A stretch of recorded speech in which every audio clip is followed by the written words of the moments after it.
At buksan po natin ang ating mga banal na kasulatan at tayo po ay patuloy na mag-aaral.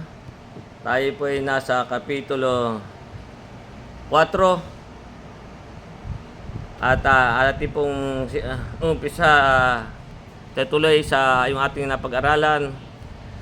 Tayo po natapos nung nakaraan sa talatang 6, kaya itutuloy po natin sa 7 at babasahin ko po hanggang sa talatang 16. Kaya sundan lang po ninyo ko sa inyong mga banal na kasulatan.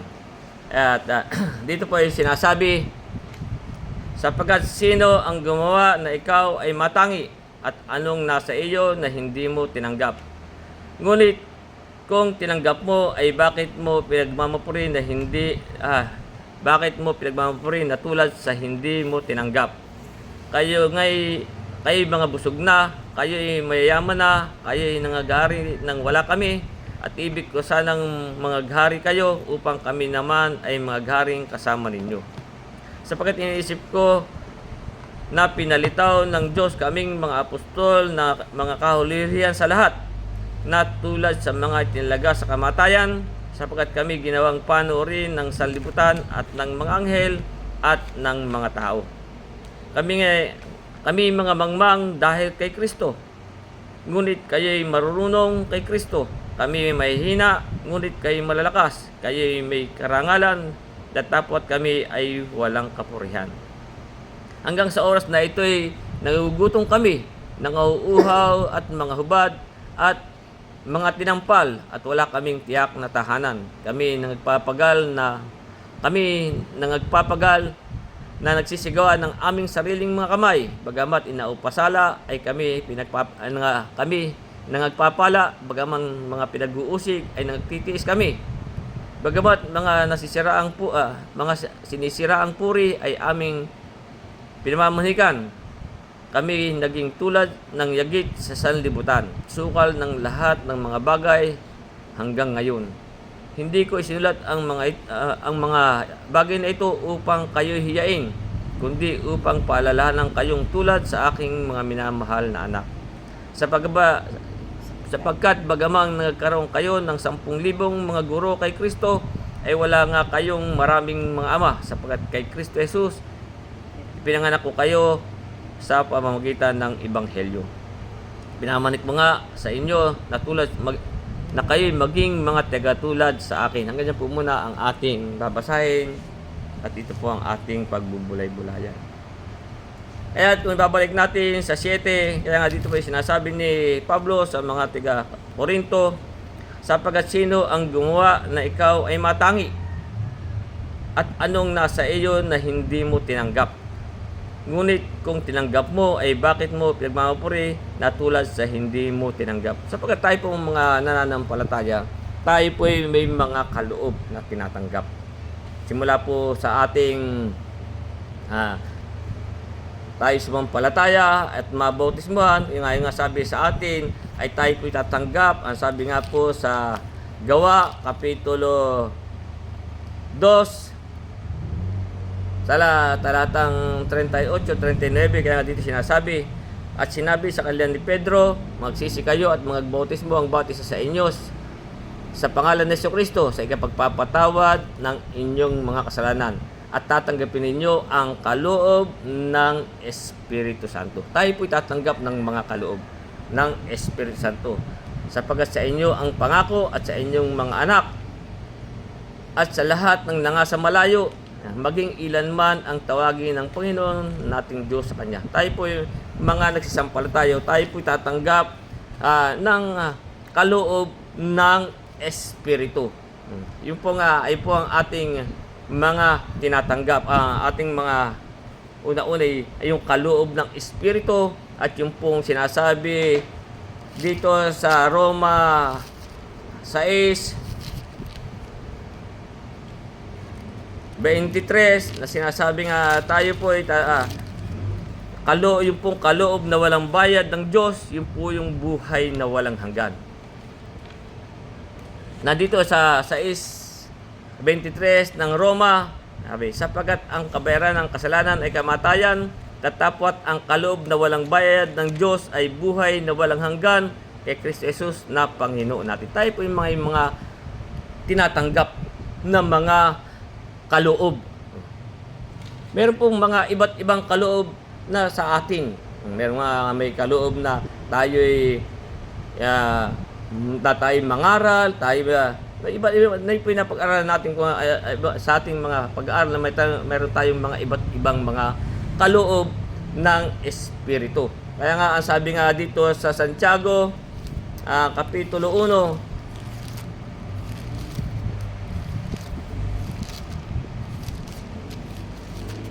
ito po'y mga sa mga nagsisampalataya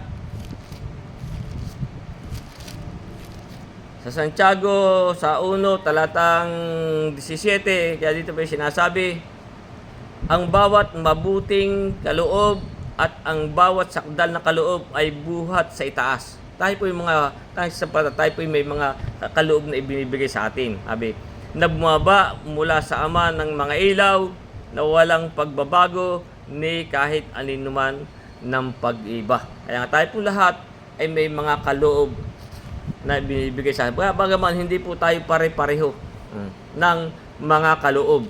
Nasabi pa nga po dito sa 7, unang Korinto 7, talatang 7, kaya nga dito sinasabi ni Pablo, kaya't ibig ko sana na ang lahat ng tao ay maging gaya ko. Sabi, ngunit ang bawat tayo mayroong kani-kanyang kaloob mula sa Diyos. Tayo po ay mayroong kani-kanyang, hindi nga lang po tayo pare-pareho. Sapagkat tayo po ay magkakaibang mga sangkap. Hindi po tayo lahat ay pare-parehong sangkap. Kaya tayo po ay ang bawat tao ay may kani-kanyang kaloob na mula sa Diyos.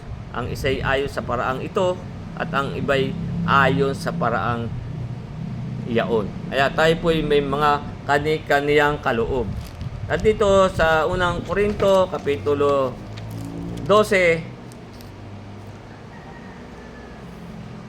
kaya nga sinasabi dito sa 12:4 ng unang Korinto, kaya sabi dito, gayon may iba't ibang mga kaloob, datapwat iisang tayo po ay may iba't ibang mga kaloob, datapwat iisang espiritu. At may iba't ibang mga pangasiwa, datapwat iisang Panginoon. At may iba't ibang paggawa, datapwat iisang Diyos na gumagawa ng lahat ng mga bagay sa lahat. Datapwat sa bawat isa ay ibinigay ang pagpapahayag ng Espiritu upang pakinabangan naman. Kaya tayo po ay merong mga tinanggap na mga kaloob. Ang bawat isa sa atin. Kaya nga yung sinasabi dito ni Pablo sa mga taga-Korinto, sapagkat sino ang gumawa na ikaw ay matangi, anong nasa iyo na hindi mo tinanggap? Ngunit kung tinanggap mo, ay bakit mo nagmapuri na tulad sa hindi mo tinanggap? Tayo po lahat ay mga may kaloob ng Espiritu. Pero yung po mga naghahangad ng ibang kaloob, yung nga pong iba ang dinadalangin pong mga panlaman, mga pang-material, hindi po yun. Kapag sa ating pong mananampalataya, ang sabi nga po sa Mateo 6, dapat hanapin muna ninyo kung mga ganyang ang hinahangad nating mga kaloob. Sa Mateo Kapitulo 6, sa talatang 33, ang sabi nga, dapat hanapin muna ninyo ang kanyang kaharian at ang kanyang katuwiran at ang lahat ng mga bagay nito'y pawang idaragdag sa inyo. Dadagdag po. Kung hindi po itong mga kaloob na pang material, pang sanlibutan, hindi po yan ang ating ang kaloob na dapat nating hingin, sapagkat yan po'y idaragdag na lang sa atin. Tulad nga po ni Solomon, si Solomon po ang kanyang hiniling ay talino, karunungan, pero ipinagkaloob na lang ng Diyos, bagamat hindi niya hiningi, ay ibinigay kay Solomon yung mga kayamanan. Hindi po tayo, yan ang ating hinahangad na kaloob, sapagkat yan po ay idaragdag na lang po ang lahat ng mga bagay. Kaya nga, meron ding sinasabi sa Ecclesiastes sa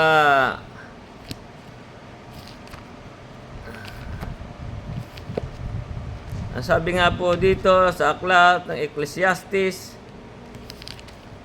sa Kapitulo 5, sa talatang 19, kaya nga sabi nga dito sa 5:19 ng Ecclesiastes, sabi, bawat tao rin naman ay binigyan ng Diyos ng mga kayamanan at mga pag-aari. Ibibigay din sa atin. At binigyan ng kapangyarihan na kumain niyaon at kumuha ng kanyang bahagi at magagalak sa kanyang gawa. Ito'y kaloob ng Diyos. Pero wag po yan ang ating mga kuwan. Sapagkat katulad nga po ni Solomon, bagamat hindi niya hiningi, ito po'y ipinagkaloob sa kanya. Kaya sabi, hanapin muna ninyo ang kanyang kaharian at ang kanyang katuwiran at ang lahat ng mga bagay na ito'y pawag idaragdag sa inyo. Idaragdag na lang po sa atin yung mga bagay na yun. Kaya nga, tuloy natin sa 20, sabi, sapagkat hindi niya aalalahanin na luba, yun po sa Ecclesiastes 5:20 naman, sabi, sapagkat hindi niya aalalahaning lubha ang mga kaarawan ng kanyang buhay, sapagkat sinagot siya ng Diyos sa kagalakan ng kanyang puso. Sinagot siya ng Diyos sa kagalakan ng kanyang puso. Pero wag po yan ang mga kaloob na ating hihilingin sa Diyos. Yan po'y idaragdag na lang sa atin. Na sabi rin nga dito sa Ecclesiastes Kapitulo 3, sa talatang 13, kaya nga sabi dito, at ang bawat tao rin naman ay narapat kumain at uminom at magalak sa kabutihan. Yan po'y sa kabutihan, sa lahat niyang gawa, siyang kaloob ng Diyos. Yan po'y kaloob ng Diyos. Pero po tayo gagawa, tatrabaho tayo. Yan po idaragdag na lang sa atin. Kaya bawat po tayo ay binigyan ng mga kaloob.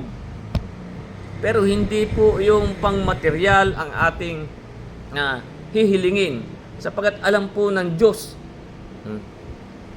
Minsan nga sabi hindi yang ipinagkakaloob. Sapagkat ang sabi nga di sa aklat ni Santiago sa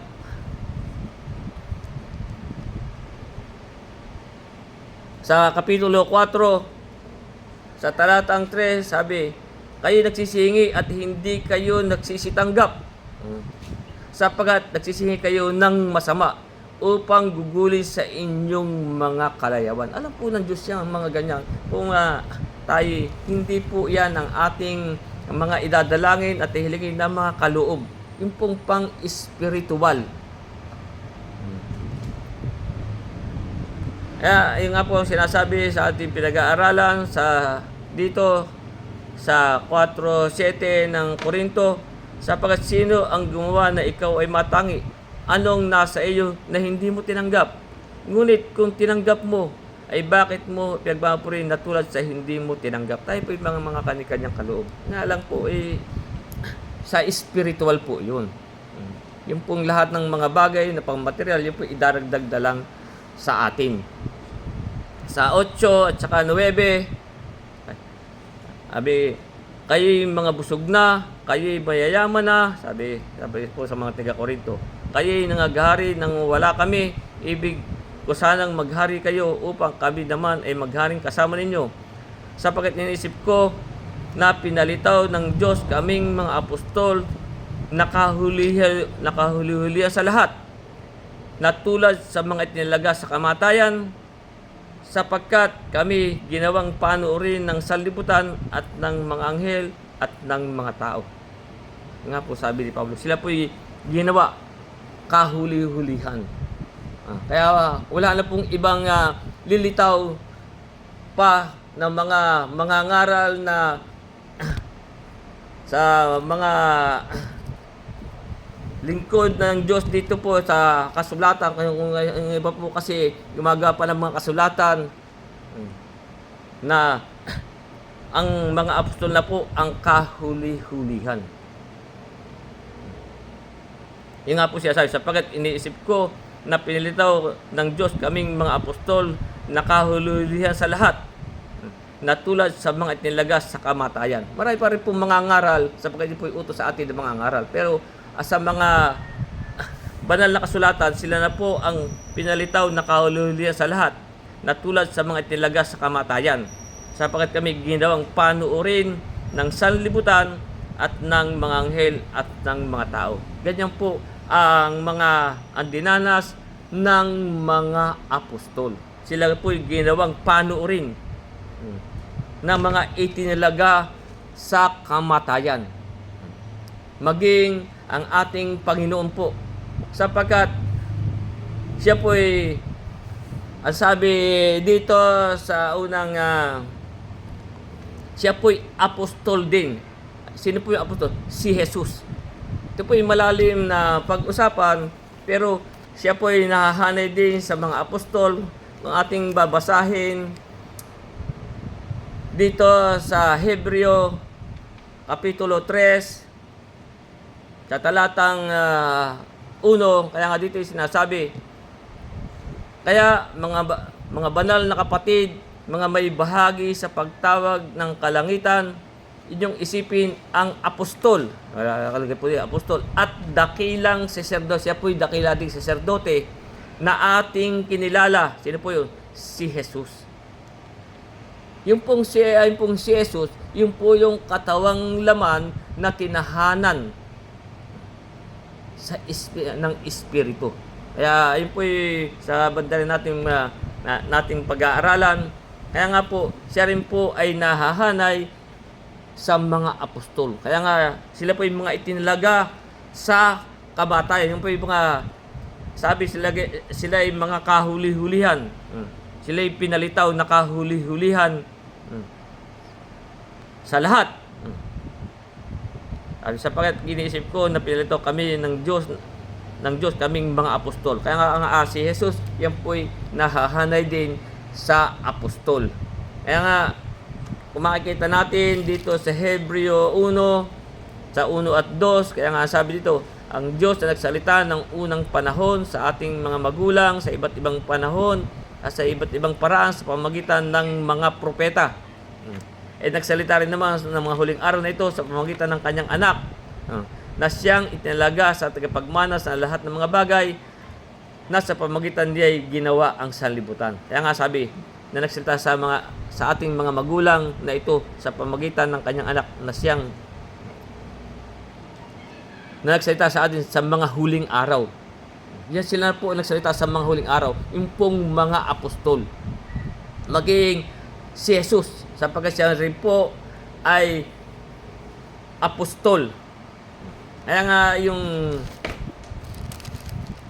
Hebreo 9:26, kaya nga dito yung sinasabi, sa ibang paraan ay kailangan na siyang magbatang madalas mula nang itatag ang sanlibutan. Datapat ngayon, minsan siya nahayag, sabi, sa katapusan ng mga panahon. Kaya nga po sila ay mga itinilaga,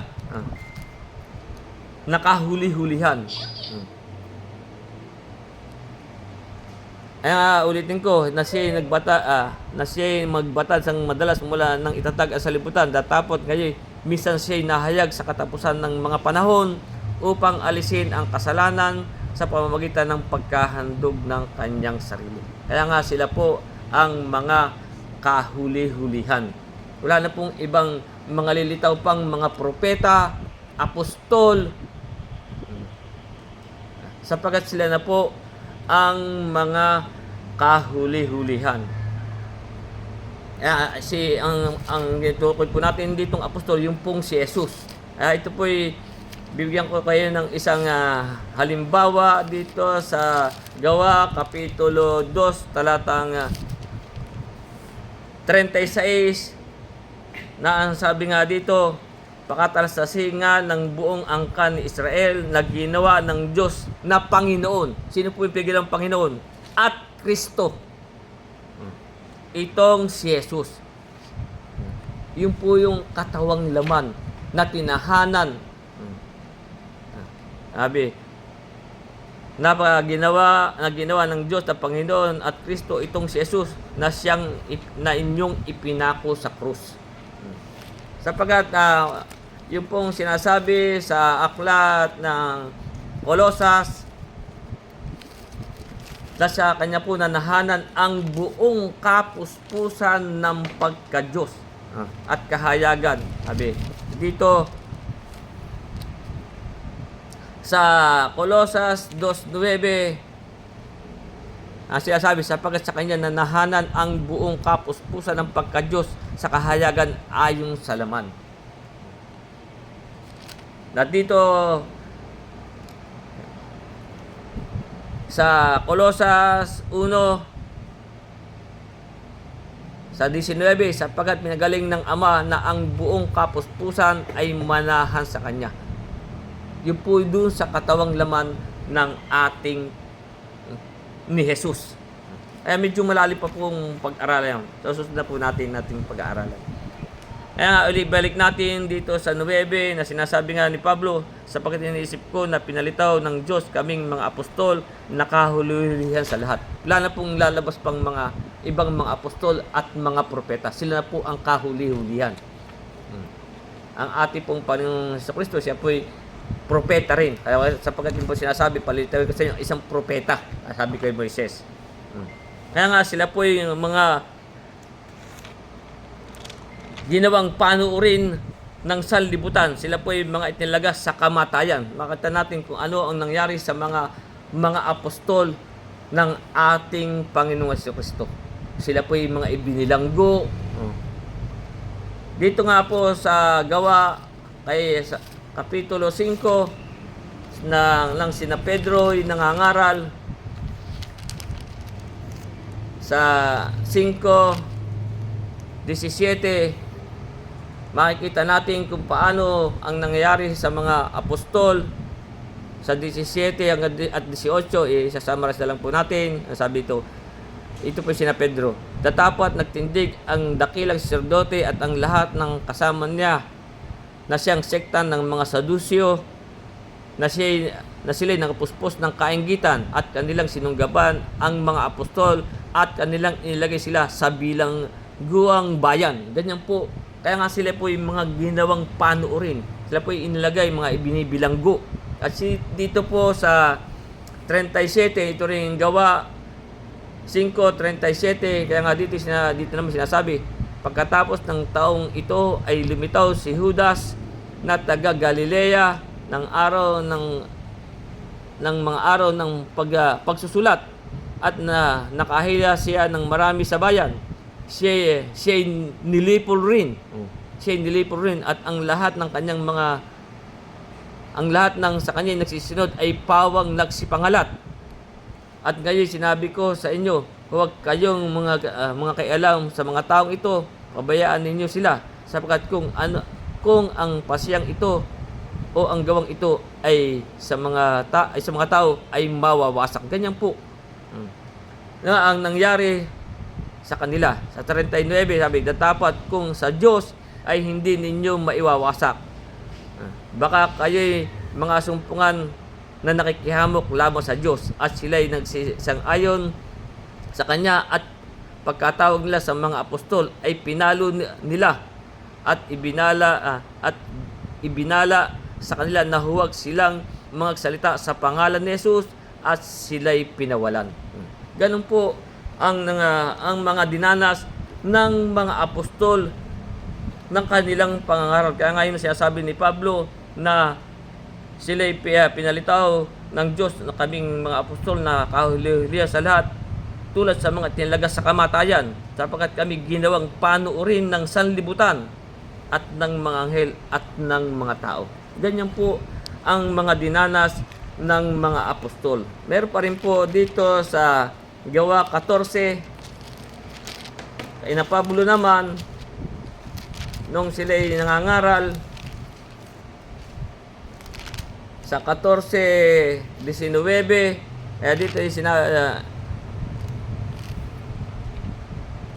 ito'y sinasabi, datapwat nagsirating ang mga Hudyong buhat sa Antioquia at Iconio at nang mahikayat nila ang mga karamihan ay kanilang pinagbabato si Pablo at kindaladkad nila siya sa labas ng bayan na inakalang siya'y patay na. Ganyan po ang mga dinanas ng mga apostol na sila ginawang panuurin.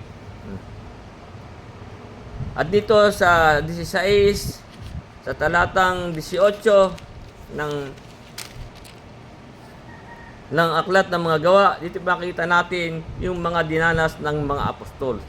Sa 16-18 ng aklat ng mga gawa, dito sinasabi, at maraming mga araw na ginawa niya ito, datapot palibasay si Pablo totoong nababagabag ay lumingon at sinabi sa Espiritu, iutos ko sa iyo na sa pangalan ni Jesucristo na lumabas ka sa kanya at ito'y lumabas ng oras ding yaon. Siguro po ito yung mga inaalihan ng masamang espiritu. Sabi sa 19, datapot nang makita ng kanyang mga Panginoon na wala na ang inaasahan nilang kapakinabangan, ay hinuli nila si Pablo at si Silas at kinaladkad sila sa pamilihan sa harap ng mga makapangyarihan.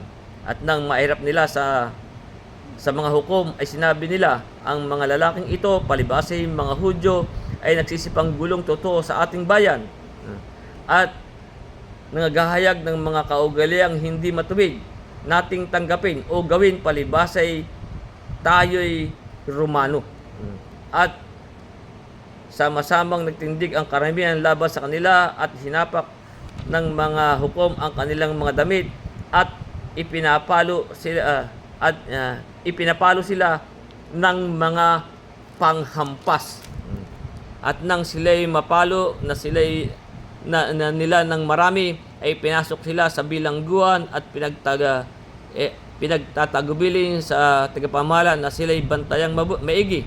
At nang tanggapin nila ang gayong tagubilin, ay pinasok sila sa kaloob-looban ng bilangguan at ipiniit ang kanilang mga paa sa mga pangawan. Yung po yung pangawan, yung po bang mga kahoy na may butas na doon lang nakasuksok yung paa. Doon po sila nilagay. Sila'y at sa 25, datapat ng naghahating gabi na si Pablo at si Silas ay nagsipadalangin at nagsiawit ng himno sa Diyos at sila'y pinakikinggan ng mga bilanggo. At nang kagisang-gisay ay nagkaroon ng isang malakas na lindol, anupat nagsiuga ang mga patibayan ng bahay bilangguan at pagdakay nabuksan ang lahat ng mga pinto at mga kalas ang mga gapos ng bawat isa. Kaya nga, ganyan po ang mga dinadanas ng mga apostol. Kaya nga po, yung nga po sinasabi dito na sila'y tulad sa mga itilaga sa kamatayan. Sapagkat kami ginawang panuorin ng sanlibutan. Ganyan po ang dinanas ng mga apostol. Meron pa rin pong sinasabi si Pablo dito sa ikalawang Korinto sa 6. Sa 6. Sa 6:4, ayan nga, sabi niya dito, sa 6:4 ng ikalawang Korinto, datapot sa lahat ng mga bagay ay pinagkakapuri namin ang aming sarili, gaya ng mga ministro ng Diyos, sa pamamagitan ng pagtitiis at mga kapighatian, sa mga pangailangan, sa mga paghinagpis, sa mga latay, sa mga pagkabilanggo, sa mga kaguluhan, sa mga pagpupuyat, sa mga pag-aayuno, sa kalinisan, sa kaalaman, sa pagpahinuhot, sa kagandang loob, sa Espiritu Santo, sa pag-ibig na hindi pakunwari. Ganyan po ang kanilang mga dinanas sa mga latay, sa pagkabilanggo. Kaya nga po sila'y ginawang panuorin. At dito rin dito sa 11 ng Korinto, ikalawang Korinto 11,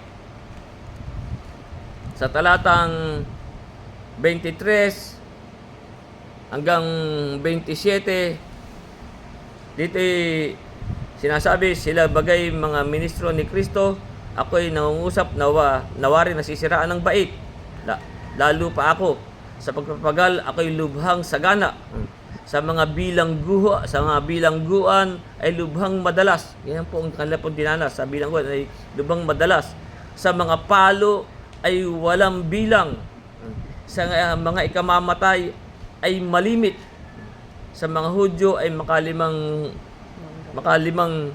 tumanggap ako ng tig-4 palo, kulang ng isa. Makaikatlo ako hinampas ng mga panghampas, minsan ako'y binato. Makaikatlong ako'y nabagbag isang araw at isang gabi na ako'y nasa ilalim ng dagat, kalaliman ng dagat.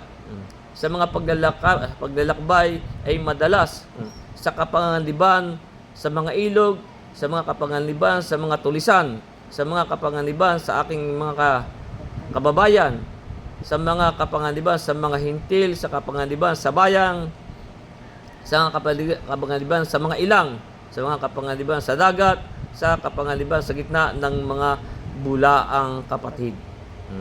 Sa pagpapagal at sa pagdaramdam, sa mga pagpupuyat ay madalas sa gutom at uhaw, mga pag-aayuno ay madalas sa ginaw at kahubaran. Kaya nga, ganyan po ang dinanas ng mga apostol sa kanilang pangangaral ng Ebanghelyo. Kaya nga sila po ay ginawang panoorin ng sanlibutan at ng mga anghel at ng mga tao na sila itinalaga tulad sa mga tinalaga sa kamatayan. Kaya nga, kung may lilitaw pa ang mga apostol o mga propeta, ay yan po, hanggang ang mga apostol lang po ang mga kahuli-hulihan. Ay tuloy natin, babasahin ko na po yung sa Gis, sabi, kami nga'y mga mangmang dahil kay Kristo, ngunit kayo'y marunong, yun po sabi niya sa mga taga-Korinto, ngunit kayo'y marunong kay Kristo. Kami mahihina, ngunit kayo'y malalakas, kayo'y mga may karangalan, datapot kami ay walang kapurihan. Ganyan po siya, mga nagpapakababa, kami mga mangmang, sapagkat yun po sinasabi sa dito sa 1:18 ng unang Korinto, sapagkat ang salita ng krus ay kamangmangan sa kanila na nangapapahamak. Kaya nga sabi, kami mga mangmang dahil kay Kristo. Sapagkat nga pong salita ng krus, yun po'y kamangmangan sa kanila. Sabi, ngunit kayo marurunong kay Kristo. Kami mahihina. Ngunit kayo malakas, kayo mga may karangalan, datapot kami walang karangalan. Ganyan po, si Pablo ay nagpapakababa. Kaya dito sa unang Korinto, sa 2:2 at 3, sabi din niya dito, sapagkat aking pinasihang walang maalamang anuman sa gitna ninyo, maliban na si Jesucristo, at siya'y napako sa krus. At ako'y nakisama sa inyo na may kahinaan, at may katakutan, at may lubhang panginginig. Yung ganun po siya nakisama sa mga taga-Korinto. Kaya dito sa 11, basahin natin hanggang sa 13. Kaya dito sinasabi, hanggang sa oras na ito, ay nagugutom kami. Ganyan po ang dinala, sabi ni Pablo. Hanggang sa oras na ito ay nagugutom kami. Mga at nangauuhaw, mga hubad, at mga tinampal, at wala kaming tiyak na tahanan. Ganyan po, bagamang na sila ganyan ka, pero ganyan po nila ipinangangaral ang Ebanghelyo. Sabi, at kami nagpapagal nagsisigawa ng aming sariling mga kamay. Bagamat ganyan po ang dinadanas, pero anong sabi ni Pablo? Kami nagpapagal, nagsisigawa ng aming sariling mga kamay. Bagaman inuupasala ay kami nagpapala, bagamat pinag-uusig ay nagtitiis kami.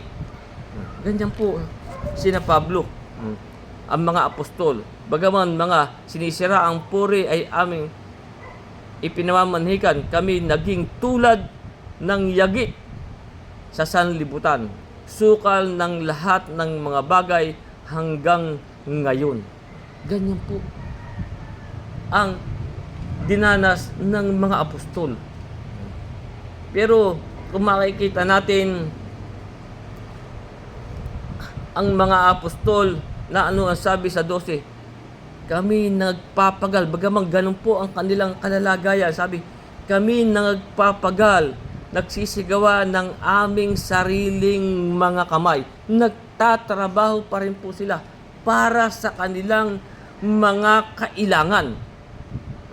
Kaya nga, kung makikita natin, ang sabi nga niya dito sa unang Tesalonica, na bagamang sila'y ganun ang dinadanas, na sila'y nagpapagal, hindi po sa katulad sa panahong ito, na kinakalakal ang salita ng Diyos, pero sa kanila po, sila po'y bagaman sila'y mga hubad, mga nagugutom, mga nauuhaw, mga tinampal, mga walang tiyak ng tahanan. Pero ano sabi niya?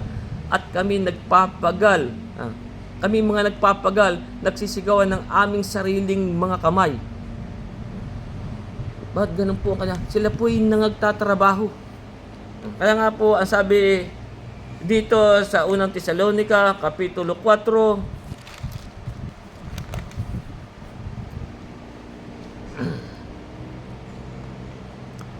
sa talatang 11, kaya nga sabi niya dito, at pag-aralan ninyong maging matahimik, sabi, gawin ang inyong sariling gawain. Kayo'y magpagal ng inyong sariling mga kamay, lagaya ng aming ipinagbili sa inyo. Sapagkat sila po'y baka mga ganun ang kanilang naranasan, sila po'y nagpapagal ng kanilang sariling mga kamay. Kaya nga sabi, upang kayo magsilakad ng nararapat sa nangasalabas at huwag kayong maging mapagkailangan. Nakita po natin kung ano ang mga dinanas ng mga apostol. Pero sila po yung nagpapagal ng kanilang sariling mga kamay. At dito sa unang Tesalonica, Kapitulo 2, sa talatang 8, kaya nga sabi niya rito, gayon din kami, palibasa ay may magiliw na pag-ibig sa inyo, ay kailangan kaming kayo'y bahaginan. Hindi lamang ng Ebanghelyo, ganyan po sila pangangaral ng Ebanghelyo, hindi lamang ng Ebanghelyo ng Diyos, kundi naman ng aming sariling mga kaluluwa, sapagkat kayo'y naging lalong mahal sa amin. Sapagkat inaalala ninyo, mga kapatid, ang aming pagpapagal at pagdaramdam. Ganyan po sila dinalas, ang aming pagpapagal at pagdaramdam. Aming ngang ipinangaral ang Ebanghelyo ng Diyos. Kami ay gumagawa gabit araw. Nagtatrabaho po sila. Gumagawa. Sabi, aming ngang ipinangaral ang Ebanghelyo ng Diyos na kami gumagawa gabit araw. Para po upang huwag kaming maging isang pasanin sa kanino man sa inyo. Para po tayo tayo po yung magtatrabaho para sa ating sarili. Ganyan po, bagamang ganyan ang kanilang dinadanas, ay sila po'y nagtatrabaho para sa kanilang sarili. Kaya nga dito sa ikalawang Tesalonica, Kapitulo 3, anong sabi sa talatang 7, sapagkat kayo rin ang nakakaalam kung paano kami ay inyong dapat tularan. Tayo po'y pinatutulad kay Pablo. Hindi po katulad sa panahong ito. Kaya nga sabi, sapagkat kayo rin ay nakakaalam kung paano kami ay inyong dapat tularan. Sapagkat kami ay hindi nag-uugali ng walang kaayusan sa inyo. Ni nagsikain man kami ng walang bayad ng tinapay ng sino man, kundi sa pagpapagal at sa pagdaramdam gumagawa gabit araw. Nagtatrabaho po sila para sa kanilang sarili. Gumagawa gabit araw upang kami ay huwag maging pasanin sa kanino man sa inyo. Kaya nga sa 3:10 dito ang ikalawang Tesalonica sabi, sapagkat nung pamang kami ay kasama ninyo, ay aming inutos sa inyo. Ito ang utos si Pablo sa mga taga-Tesalonica. Kung ang sino mang ayaw gumawa, huwag din namang kumain.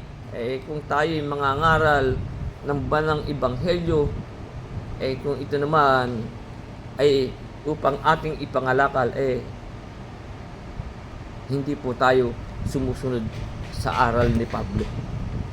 Kaya ngayon na sinasabi dito sa 7, ikalawang Tesalonica 3:7, sapagkat kayo rin ang nakakaalam kung paano kami ay inyong dapat tularan. Sapagkat kami ay hindi nag-uugali ng walang kaayusan. ng walang kaayusan sa inyo. Kaya nga, bagamat pinag-uusig, ay nagtitiis sila, nagtatrabaho sila. Na sabi nga ni Pablo sa aklat ng mga Gawa, Kapitulo 20, bagamat ganyan ang kanilang dinadanas.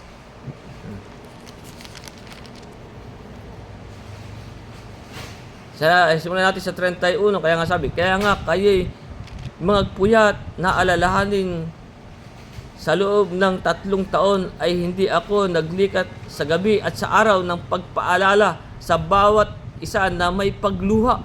Yun po kanilang mga dinanas. At ngayon, pinagtatagubilin ko kayo sa Diyos at sa salita ng kanyang biyaya na makapagpapatibay at makapagbibigay sa inyo ng mana sa kasamahan ng lahat ng mga pinapagiging banal. Ito po sa pinapagiging banal. Kaya sabi niya sa 33, hindi ko inimbot ang pilak ni numan o ang ginto o ang pananamit. Nalalaman din ninyo na ang mga kamay na ito ay naglilingkod sa mga kinakailangan ko at sa aking kasamahan. Ganyan po dapat nating tularan ang mga apostol. Hindi po tayo natin dapat kinakalakal ang salita. Kaya nga, ano sabi niya? Ulitin natin yung 11. Hanggang sa oras na ito, nagugutom kami, nangauuhaw, mga hubad, mga tinampal, wala kaming tiyak na tahanan. Sabi sa 12. At kami nagpapagal. Sila po yung bagamang gano'n ang dinadaas. Sila yung kami nagpapagal. Nagsisigawa ng aming sariling mga kamay. Bagamat inuupasala ay kami nangagpapala, bagamat pinag-uusig ay nagtitiis kami. Bagaman mga sinisira ang puri ay aming pinamamanikan, kami naging tulad ng yagit na sa sanlibutan, sukal ng lahat ng mga bagay hanggang ngayon. Kaya nga ano sabi niya sa 14, hindi ko isinulat ang mga bagay na ito upang kayo'y hiyain. Lalo na po yung mga nangangaral sa ngayon. Sabi niya, hindi ko isinulat ang mga bagay na ito upang kayo'y hiyain, kundi upang paalalahanan kayong tulad sa mga minamahal na anak. Tayo po ito, pinaalalahanan tulad sa minamahal na anak. Kaya tayo po'y tumulad kay Pablo na nagpapagal ng kanilang sariling mga kamay. Kaya nga, ang sabi nga po dito sa unang Tesalonica, Kapitulo 2, sa talatang 11 hanggang 13, kaya nga sabi dito ni Pablo, gaya ng inyong nalalaman kung ano ang inugali namin sa bawat isa sa inyo, kung paano sila inugali, na gaya ng isang ama sa kanyang sariling mga anak, na kayo inaaralan. Kaya nga po tayo inaaralan. Pinalalakas ang loob ninyo at nagpapatotoo, sabi, upang kayo'y magsilakad ng nararapat sa Diyos. Para po tayo'y lumakad ng nararapat sa Diyos. Tularan po natin ang mga apostol na sila yung nagpapagal ng kanilang sariling mga kamay. Sabi, upang kayo magsilakad ng nararapat sa Diyos na siyang tumawag sa inyo sa kanyang sariling kaharian at kalwalhatian. Sabi, at dahil naman dito kami ay nagpapasalamat na walang pati sa Diyos na nang inyong tanggapin sa amin ang salita na ipinangaral. Sa mga bagay, ang salita ng Diyos ay inyong tinanggap na hindi gaya ng salita ng mga tao. Hindi po ito gaya ng salita ng mga tao. Ito po'y salita ng Diyos. Patutuo ng Diyos. Sabi, inyong tinanggap na hindi gaya ng salita ng tao, kundi ayon sa katotohanan, sa salita ng Diyos na gumawa naman sa inyo na nagsisisampalataya. Ganyan po natin dapat tularan sina Pablo. Kaya nga yun ang sabi, ulit natin yung 14, hindi ko isinulat ang mga bagay na ito upang kayo'y hiyain, kundi upang paalalahanan kayo tulad sa mga minamahal na anak. Kaya sa 15, sapagat bagamang nagkaroon kayo ng 10,000 mga guro kay Kristo, ay wala kayong maraming mga ama. Sapagat isa lang po ang ating ama. Sapagat kay Kristo Jesus, ipinanganak ko kayo sa pamamagitan ng Ebanghelyo. Na sabi, bagamat tayo karoon ng 10,000 mga guro, ay wala kayong maraming mga ama. Sapagat ang sabi nga po sa aklat ni Timoteo sa 23,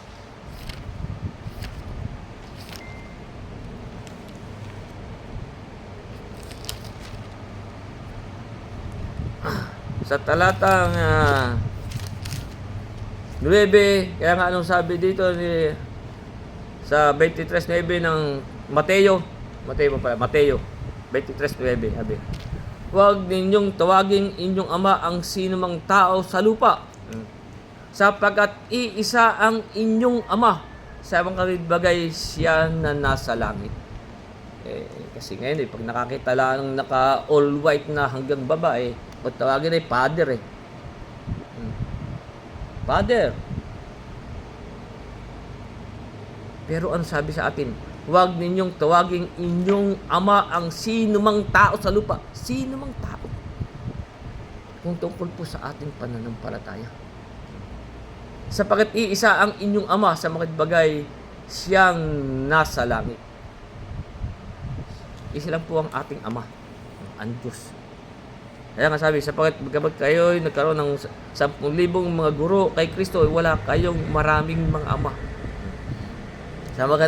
Sapagkat kay Kristo Jesus, ipinanganak ko kayo sa pamamagitan ng Ebanghelyo. Tayo po ipinanganak sa pamamagitan ng Ebanghelyo. Sa pamamagitan po ng salita ng Diyos. Tayo diyan po ipinanganak. Dahil nga po sabi sa aklat ni Santiago, sa 1:18 na sinasabi naman ni Santiago, sa kanyang sariling kalooban ay kanya tayong ipinanganak sa pamamagitan ng salita ng katotohanan. Tayo ipinanganak sa pamamagitan ng salita ng Diyos. Salita po ng katotohanan. Upang tayo'y maging isang uri ng pangunahing bunga ng kanyang mga nilalang. Para po tayo maging isang uri ng pangunahing bunga ng kanyang nilalang. Tayo po'y pinanganak sa pamamagitan ng Ebanghelyo. Unang salita ng Diyos o salita ng katotohanan. Kaya dito pa rin sa unang Pedro, Kapitulo 1, talatang 23, kaya nga sabi naman ni Pedro, yamang ipinanganak kayong muli, hindi sa binhing nasisira, kundi sa walang kasiraan, sa pamamagitan ng salita ng Diyos. Diyan po tayo pinanganak. Na tayo po nakarinig ng salita, tayo sumampalataya, tayo nabautismuhan. Kaya nga sabi, yamang pinanganak kayong muli, hindi ng binhing nasisira, kundi ng walang kasiraan, sa pamamagitan ng salita ng Diyos na nabubuhay at namamalagi. Kaya nga po yun ang sabi sa atin,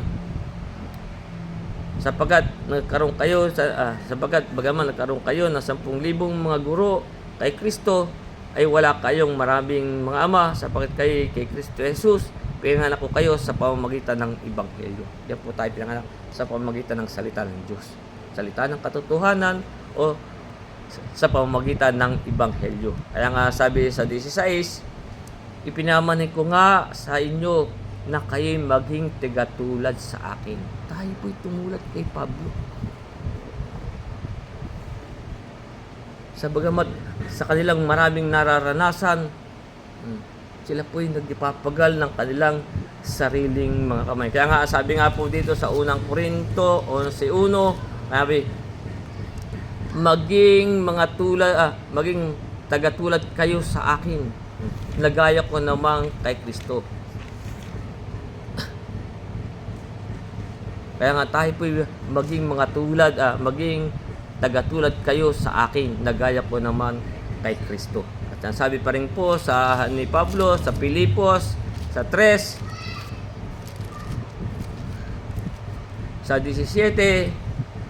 Kaya nga ano sabi niya rito sa 3:17 ng Pilipos, mga kapatid, kayo'y mga kaisang tumulad sa akin. Sabi, at tandaan ninyo ang mga nagsisilakad ng gayon ayon sa halimbawang nakikita niyo sa akin. Dapat yung pong halimbawang nakikita natin kay Pablo o kahit sa mga apostol. Kaya nga sabi, mga kapatid, kayo mga kaisang tumulad sa akin, tandaan ninyo ang mga nagsisilakad ng gayon ayon sa halimbawang nakita ninyo sa akin.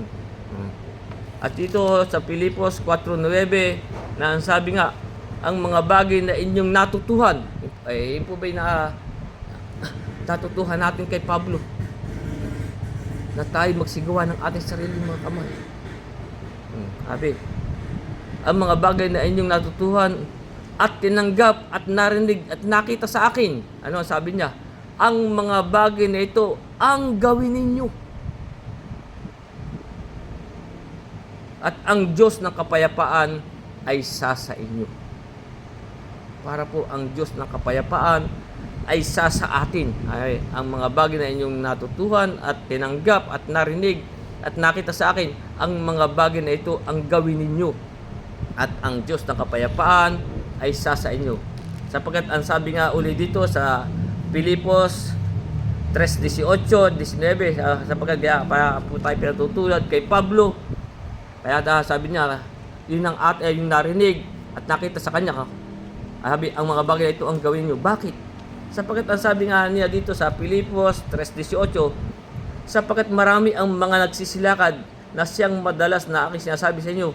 At ngayon sinasabi ko sa inyo na may pag-iyak. Amen. Na sila ang kaaway ng krus ni Kristo. Sila po ang mga kaaway ng krus ni Kristo.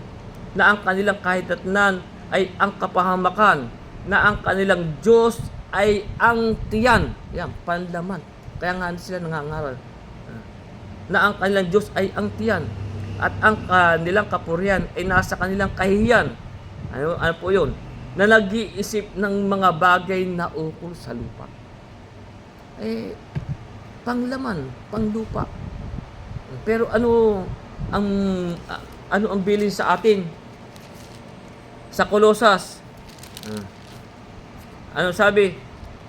Sa 3:2 ng Kolosas, sabi, ilagak ninyo ang inyong pag-iisip sa mga bagay na nasa itaas, huwag sa mga bagay na nasa ibabaw ng lupa. Huwag po tayo, hindi po ito. May sabi naman sa atin, kung tayo may pagkait pananamit, masiyahan na tayo.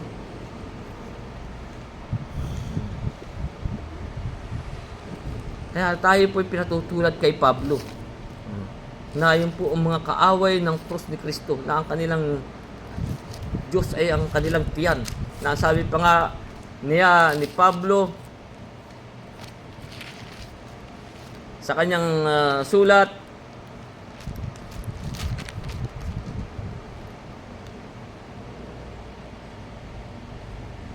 sa Roma 16, kaya tayo po'y pinag-iingat, kaya tayo po'y inaaralan ni Pablo. Kaya nga sabi sa 16, sa talatang 17 at 18, sabi, ngayon pinamanik ko sa inyo, mga kapatid, na tandaan ninyo ang mga pinanggagalingan ng pagkakabahabahagi at ng mga aral na katitisuran. Ulitin ko po. Ngayon pinamanik ko sa inyo, mga kapatid, tandaan ninyo yung mga pinanggagalingan ng pagkakabahabahagi at ng mga katitisuran laban sa mga aral na inyong napag-aralan. Pagka po laban na sa ating mga napag-aralan, kayo'y magsilayo sa kanila. Pagka hindi na po tulad sa mga aral ng mga apostol, basta sinabi dito, laban sa mga aral na inyong napag-aralan, kayo'y magsilayo sa kanila.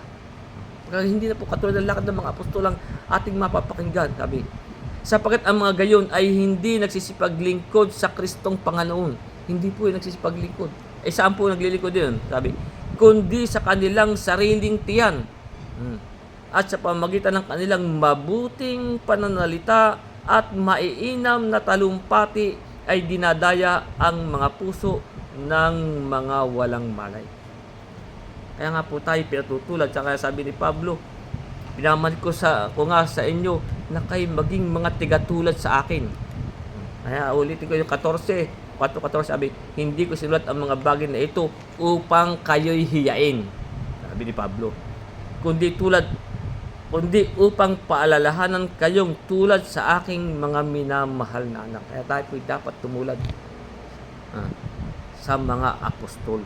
Sapagkat yun po ang mga naunang nagsisampalataya na ang sabi nga po dito sa aklat ng mga gawa.